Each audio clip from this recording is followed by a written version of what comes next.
There's a street in Clayville that never quite smells the same twice. Some days it's warm vanilla and burnt sugar. Other days it's salt and smoke, like the air just after rain. But if you walk far enough, past the clock tower that ticks too slowly, and turn right at the lamppost that hums, you'll find a little bakery tucked between two impossible buildings. No one remembers when it opened, or who built it, but everyone knows what it does. It's called Marable's, though there's no sign. Just soft light spilling from the window, and a scent that feels like remembering something you've never lived. People say Marable's doesn't sell bread. It sells memories. Of course, that's not how it looks from the outside. From the street, it's just a bakery. Baskets of fresh loaves cooling on the counter, golden pies lined neatly by the window. But when you step inside, something happens. The floor creaks like an old lullaby. The air feels thicker, not heavy, just full. Like the moment before someone says your name. Behind the counter stands a woman in her 60s, hair white as frost, eyes soft and deep. Her hands move slowly, dusted in flour that somehow never seems to cling. That's Maribel. Or maybe it isn't. No one knows if she's always been here, or if she's the latest in a line of makers who never quite leave. People don't come to Maribel's because they're hungry. They come because something inside them aches. Like Jonas, he was the kind of man who didn't belong anywhere anymore. He'd lived in Clayville all his life. At least, that's what he thought. But lately, the town felt unfamiliar, like someone had rearranged it while he slept. Street signs had swapped names. The air smelled like endings. And every night, he dreamed of the same thing, a warm roll of bread, soft and steaming, that made him cry when he bit into it. So when he heard whispers of the bakery that baked memories, he followed the scent. When he pushed open the door, a small bell chimed. Maribel looked up and smiled, not politely, but knowingly. "First time?" she asked. Jonas nodded. His throat felt dry. "Take your time," she said. "The oven remembers what you've forgotten." There were no menus, no prices, just shelves of pastries that seemed to hum quietly. Jonas wondered. Each loaf glowed faintly, as if lit from within. He reached for a croissant that shimmered like sunlight through a curtain. When he touched it, a sound filled his ears. Laughter. High, bright laughter. A child's. He froze. He hadn't heard that laugh in 20 years. He looked down at the pastry. The layers folded like petals, delicate and trembling. He picked it up, took a bite, and the bakery disappeared. He was standing in his old kitchen. His daughter, Emily, was sitting at the table, her cheeks dusted with flour, her hair in tiny pigtails. She was rolling dough, giggling every time it stuck to her fingers. "Papa, it's too sticky," she laughed. And Jonas felt something inside him break open. He tried to speak, but the words caught in his throat. Then a sound like paper tearing, and the moment was gone. He was back in the bakery, the croissant half-eaten, tears sliding down his face. Maribel watched silently. "It's different for everyone," she said softly. "Some taste joy, some taste regret, but I'll remember." Jonas wiped his eyes. How do you do this?" "The oven does," she said simply. "I just keep it warm." He looked behind her.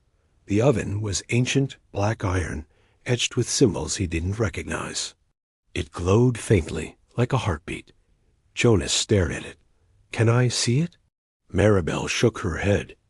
"No one sees the oven. You only taste what it keeps." He didn't understand, but something in her tone told him it wasn't a warning. It was mercy. Jonas came back the next day, and the next. Each time, he tried a different pastry. A muffin that made him remember the day he met his wife. A tart that smelled like his mother's kitchen on Sundays. A roll that brought back the moment he first held Emily as a baby. Every bite gave him something, but also took something else. His reflection grew hazy. People on the street stopped recognizing him. Even his voice, when he spoke, sounded distant. By the 7th day, he realized he couldn't remember what his daughter's face looked like anymore, only how it felt to miss her. He stumbled into the bakery that evening, desperate, wild-eyed. Maribel stood waiting. "You took too much," she whispered. Her hands trembled slightly. "The oven doesn't give. It trades." Jonas sank to his knees. "I just wanted to remember her." "You already did," she said softly. "Now it remembers you." Behind her, the oven flickered, a pulse of deep orange light. Jonas looked closer. Inside, through the tiny glass window, he thought he saw something moving, a shape, a person. He leaned forward, and the smell of bread hit him like a wave. It smelled like home. It smelled like forgetting. Maribel whispered, "It's still hungry." Jonas froze. The oven's hum deepened, low, steady, alive. The walls of the bakery seemed to breathe with it, the tiles faintly warping like heat mirages. Flour dust swirled through the air, catching the light like snow caught in firelight. Maribel took a step back. Jonas don't, but he was already moving closer, drawn. The shape inside the oven pressed its hand against the glass, small, delicate, a child's hand. "Emily?" His voice cracked on her name. The figure shifted, blurred by the heat, but the outline of her curls, the tilt of her head, it was her. He could almost hear her laughter, faint as steam escaping a kettle. He reached out.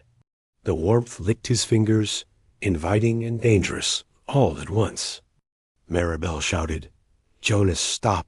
He turned to her, eyes wet. "She's in there." "She's not," Maribel said, her voice breaking. "It only shows what you've already lost." He hesitated, but the scent of cinnamon and butter deepened, sweet and thick.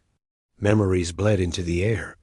Emily's giggle when she stole a bite of cookie dough, her flour-dusted nose, her tiny hand reaching for his.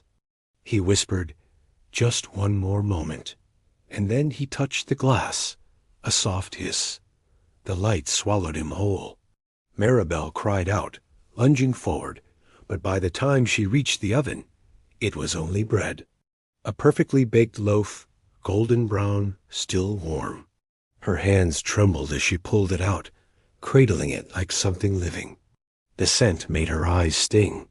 From somewhere deep within the crust, she thought she heard a whisper, faint, like air escaping between sighs. "Thank you." She placed the loaf gently on the counter and sank to her knees. The bakery was quiet again. Only the tick of the old clock and the faint hum of the oven remained. That night, she wrote Jonas's name in her ledger, the book she kept hidden under the counter. The pages were full of names now, faded and written in careful, looping script. Each one a customer who had come seeking something too heavy for memory to carry. Maribel closed the book and whispered, "You always take too much." Outside, Clayville slept. The town clock struck midnight, its sound rolling through the cobblestone streets. In the window of the bakery, the display glowed softly. Loaves lined neatly, pastries gleaming under the warm lamplight. But if someone looked close enough, they might notice. One loaf seemed to rise and fall, just barely, as if it were breathing. And in the morning, when the first rays of sunlight crept in, the smell of freshly baked bread filled the air again, carrying with it the faintest sound of a man's laughter, tangled with the soft giggle of a little girl. Maribel opened the shop door. The bell chimed. A new day began, and someone outside whispered, "Have you heard? The bakery's open again." She smiled sadly. "It always is." Then she turned toward the oven, its gentle hum answering her like a heartbeat, steady, eternal, and just a little too warm. Because some ovens don't just bake, they remember.